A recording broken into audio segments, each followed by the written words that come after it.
हर हर महादेव, जय भोलेनाथ की।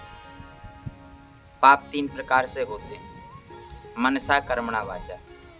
एक मन से पाप होता है, एक कर्म से पाप होता है और एक वाणी से पाप होता है।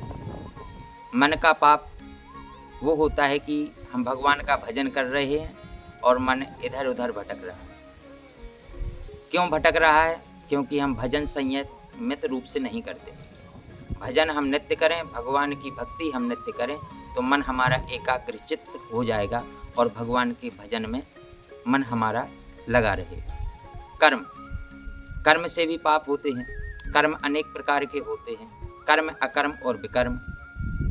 कर्म हमेशा अच्छे होते हैं। तो भगवान का यदि भजन करेंगे और भगवान का सत्संग करेंगे, सत्संग की कथा सुनेंगे तो हम अच्छे कर्म और अच्छे धर्म पर चलना प्रारंभ कर देंगे। तो मन और कर्म दोनों हमारे संयमित रूप से ठीक हो जाएंगे। और वाणी, यदि हम भगवान का भजन करते हैं तो हमारी वाणी में ही भगवान की भक्ति झलकती रहेगी। इसलिए भगवान का भजन करना चाहिए, क्योंकि भगवान भाव के भूखे हैं। भाव का भूखा हूँ मैं, भाव ही एक सार है, और भाव से मुझको भजे तो भव से बेड़ा पार है। भगवान सिर्फ भाव के भूखे होते हैं। भगवान ना तो आपसे धन मांगते हैं, ना भगवान आपसे पैसा मांगते हैं।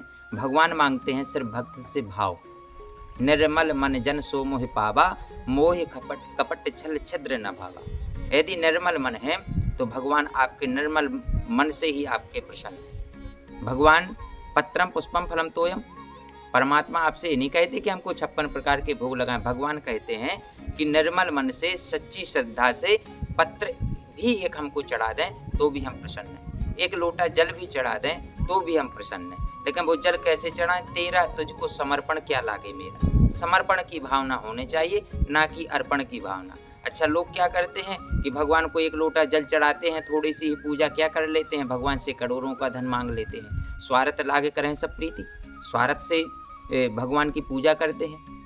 लेकिन भगवान के सामने यदि पूजा करें, भगवान के सामने वंदन करें, कहीं मंदिर जाएं, कहीं तीर्थ स्थानों पर जाएं, संतों के पास जाएं तो निर्मल मन से जाएं और श्रद्धा से जाएं, भक्ति से जाएं, तो आपके सभी कार्य सफल होंगे और निर्विघ्नतापूर्ण आप अच्छे मार्ग पर, अच्छे सन्मार्ग पर चलना प्रारंभ कर देंगे। क्योंकि सत्संग मम चलते पुरुषो यदावे। हम जीवन में सत्संग करेंगे, भगवान की कथा का श्रवण करेंगे, भगवान का भजन करेंगे तो अच्छे सन्मार्ग पर परमात्मा हमको ले देगा।